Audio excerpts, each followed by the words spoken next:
कोई ख़ास स्पेसिफिक कारण नहीं है। सर्दियों में देखा गया है बिकॉज ऑफ कोल्ड क्लाइमेट थोड़ा ब्लड प्रेशर बढ़ जाता है नॉर्मल आदमी का, और ब्लड प्रेशर बढ़ने से रिसर्च के हिसाब से थोड़ा इंसिडेंस इंक्रीज़ हो जाता है हेमरेजिक स्ट्रोक का, यानी कि रक्तचाप ब्रेन में होने का। तो अपने आप को गर्म रखें, अल्कोहल कंजम्पशन ना करें, सिगरेट ना पिएं, और जितना हो सके ब्लड प्रेशर को मॉनिटर करके मेंटेन करके रखें। जो लोग ऑलरेडी हाई ब्लड प्रेशर से सफ़र करते हैं उनको अपना इवैल्यूएशन करना चाहिए, हर 2-3 दिन में एक बार बीपी मॉनिटर करना चाहिए। ब्रेन स्ट्रोक 2 तरीके के होते हैं। एक तो होता है कि ब्रेन में जो ब्लड सप्लाई है हमारी वो बंद हो जाए, नली बंद हो जाए। दूसरा होता है कि बीपी बढ़ने से हमारी नर्व्स फट जाए और ब्लीडिंग हो जाए ब्रेन में। तो 2 तरीके के स्ट्रोक होते हैं। जो ब्रेन में स्ट्रोक होता है नर्व्स की ब्लॉकेज से, यानी कि खून की सप्लाई बंद होने का जो कारण होता है वो होता है diabetes, hypertension, cholesterol deposit, smoking, alcohol consumption. ये कॉमन चीज़ें हैं। और हेमरेजिक स्ट्रोक यानी कि रक्तचाप जब हो जाता है, ब्लीडिंग जब होती है, वो हाइपरटेंशन की वजह से होता है।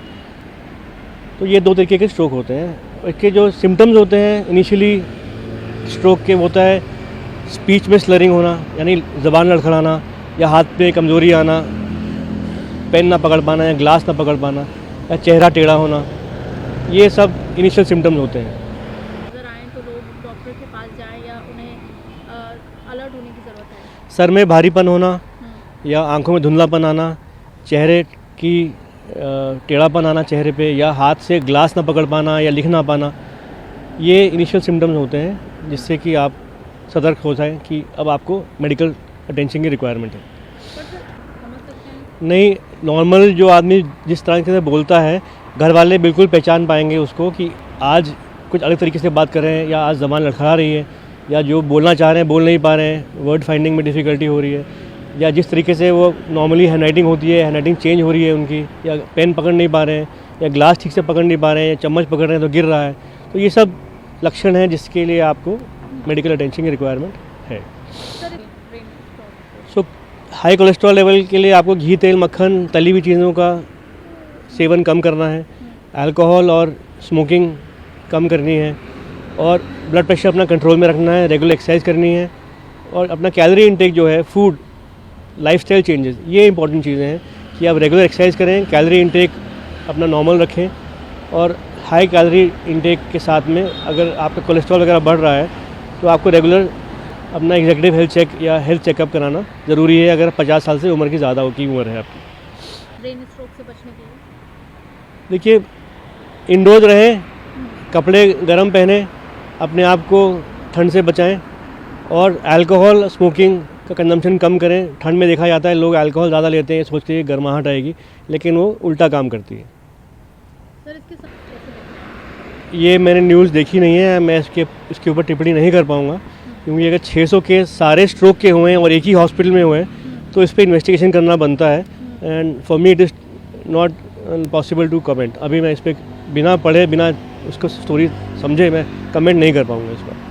हाँ, brain stroke normally elderly people की बीमारी है, यानी कि 50 साल से ज़्यादा उम्र के लोगों की बीमारी है, क्योंकि जैसे मैंने बताया diabetes, hypertension, cholesterol deposit, poor lifestyle, ये सब उम्र के साथ जैसे बढ़ते हैं उम्र, उसके साथ में नब्ज़ों में हमारी कोलेस्ट्रॉल डिपॉजिट होता है, नली नैरो हो जाती है, ब्लड सप्लाई कम होता है दिमाग में, तो स्ट्रोक का चांस इंसिडेंस बढ़ जाता है।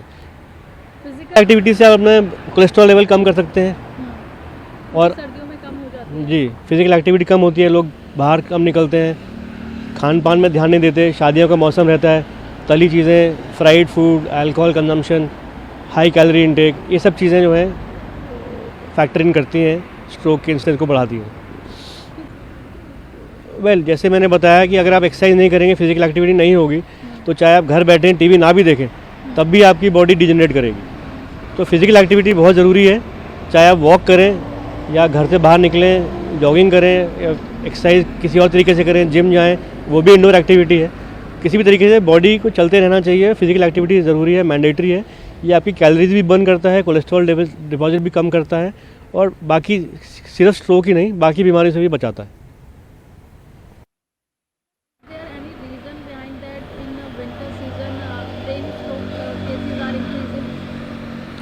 Well, Scientifically, it has been proven that during winters the blood pressure goes up because of the arteries going into spasm, and as the blood pressure goes up, there is a slightly higher risk of brain hemorrhage and stroke. That has been proven scientifically, and also that the physical activity during winters is much less, and the dietary habits also changes in winters. People tend to eat more fried food, consume more alcohol. That may also lead to increase in the risk of strokes.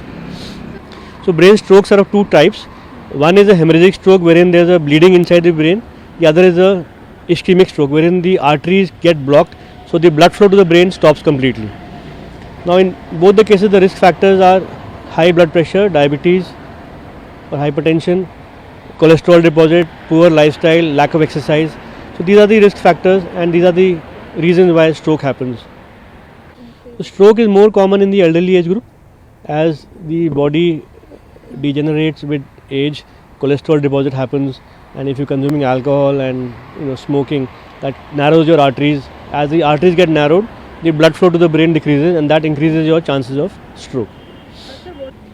Well, you have to maintain a good lifestyle, decrease your calorie intake, regularly exercises, make sure you do your executive health checks or your health checks regularly after the age of 45, 50, and keep your diabetes under control. Visit your doctor if you are having high blood pressure to monitor the blood pressure levels and your medication.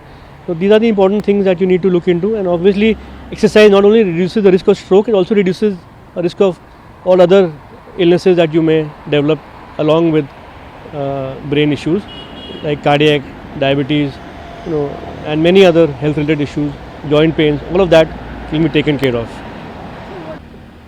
So the initial symptoms of a stroke can be slurring of speech or difficulty in speaking, difficulty in writing or holding a cup of glass or a cup of tea or a glass of water in your hand, difficulty in using a spoon for eating, or it could be just generalized weakness of one side of the body, mild transient blurring of vision, or slight lightheadedness, heaviness of the head. These are the early symptoms which you have to look out for and then seek medical attention.